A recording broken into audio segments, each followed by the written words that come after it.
The Tale of Mrs Tiggy-winkle by Beatrix Potter. Once upon a time there was a little girl called Lucie who lived at a farm called Little Town. She was a good little girl, only she was always losing her pocket handkerchiefs. One day little Lucie came into the farmyard crying. Oh, she did cry so. "I've lost my pocket hankin, 3 hankins and a penny. Have you seen them, Tabby Kitten?" The kitten went on washing her white paws, so Lucie asked a speckled hen, "Sally Henny-penny, have you found 3 pocket hankins?" But the speckled hen ran into a barn clucking, "I go barefoot, barefoot, barefoot." And then Lucie asked Cock Robin, sitting on a twig. Cock Robin looked sideways at Lucie with his bright black eye, and he flew over a stile and away. Lucie climbed upon the stile and looked up at a hill behind Little Town, a hill that goes up, up into the clouds as though it had no top. And a great way up the hillside she thought she saw some white things spread upon the grass. Lucie scrambled up the hill as fast as her stout legs could carry her. She ran along a steep pathway, up and up, until Little Town was right away down below, and she could have dropped a pebble down the chimney. Presently she came to a spring, bubbling out from the hillside. Someone had stood a tin can upon a stone to catch the water, but the water was already running over, for the can was no bigger than an egg cup. And where the sand upon the path was wet, there were footmarks of a very small person. Lucie ran on and on. The path ended under a big rock. The grass was short and green, and there were crops cut from bracken stems, with lines of plaited rushes and a heap of tiny clothespins, but no pocket handkerchiefs. But there was something else, a door, straight into the hill, and inside it someone was singing. "Lily white and clean, oh, with little frills between, oh, smooth and hot, red rusty spot, never here be seen, oh." Lucie knocked once, twice, and interrupted the song. A little frightened voice called out, "Who's that?" Lucie opened the door, and what do you think there was inside the hill? A nice clean kitchen with a flagged floor and wooden beams, just like any other farm kitchen. Only the ceiling was so low that Lucie's head nearly touched it, and the pots and pans were small, and so was everything there. There was a nice hot singy smell, and at the table, with an iron in her hand, stood a very stout short person, staring anxiously at Lucie. Her print gown was tucked up, and she was wearing a large apron over her striped petticoat. Her little black nose went sniffle, sniffle, snuffle, and her eyes went twinkle, twinkle, and underneath her cap, where Lucie had yellow curls, that little person had prickles. "Who are you?" said Lucie. "Have you seen my pocket hankins?" The little person made a bob curtsy. "Oh yes, if you please 'em, my name is Mrs Tiggy-winkle. Oh yes, if you please 'em, I'm an excellent clear starcher." And she took something out of a clothes basket and spread it on the ironing blanket. "What's that thing?" said Lucie. "That's not my pocket hankin." "Oh no, if you please 'em, that's a little scarlet waistcoat belonging to Cock Robin." And she ironed it and folded it and put it on one side.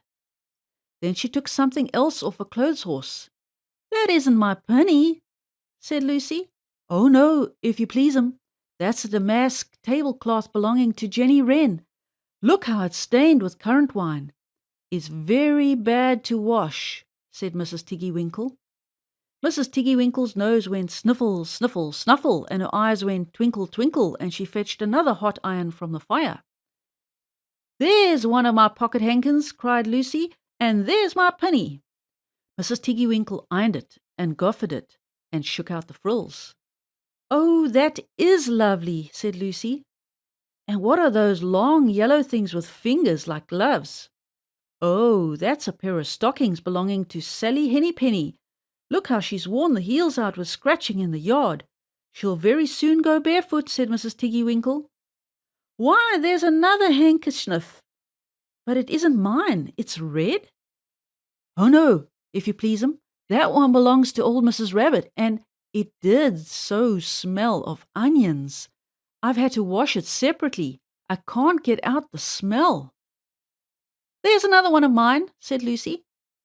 "What are those funny little white things?" "That's a pair of mittens belonging to Tabby Kitten.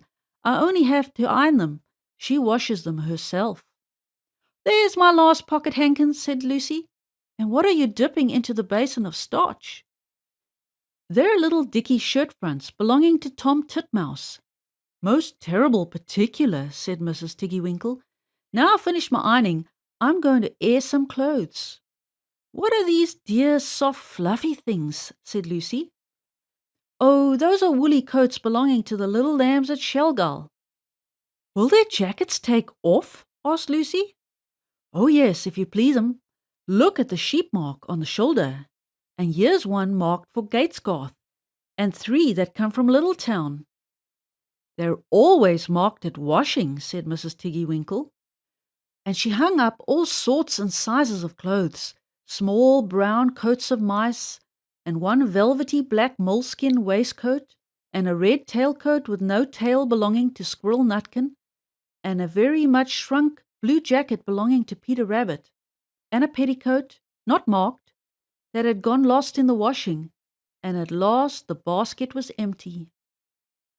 Then Mrs. Tiggy-Winkle made tea, a cup for herself and a cup for Lucie.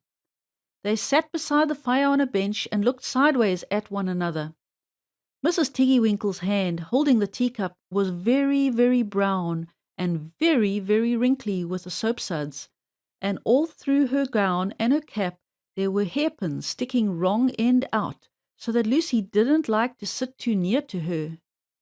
When they had finished tea, they tied up the clothes in bundles, and Lucie's pocket handkerchiefs were folded up inside her clean pinny and fastened with a silver safety pin. And then they made up the fire with turf and came out and locked the door and hid the key under the doorsill.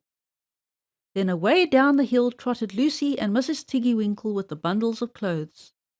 All the way down the path little animals came out of the fern to meet them.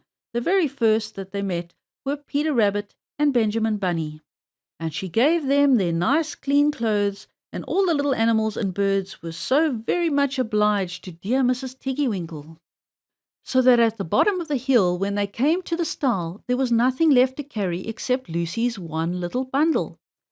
Lucie scrambled up the stile with the bundle in her hand, and then she turned to say good night and to thank the washerwoman. But what a very odd thing! Mrs. Tiggy-Winkle had not waited either for thanks or for the washing bill. She was running, running, running up the hill, and where was her white frilled cap and her shawl and her gown and her petticoat? Oh, how small she had grown, and how brown and covered with prickles! Why, Mrs. Tiggy-Winkle was nothing but a hedgehog! Now, some people say that little Lucie had been asleep upon the stile, but then how could she have found 3 clean pocket hankins and a penny pinned with a silver safety pin? And besides, I've seen that door into the back of the hill called Catbell's, and besides, I'm very well acquainted with dear Mrs. Tiggy-Winkle. The end.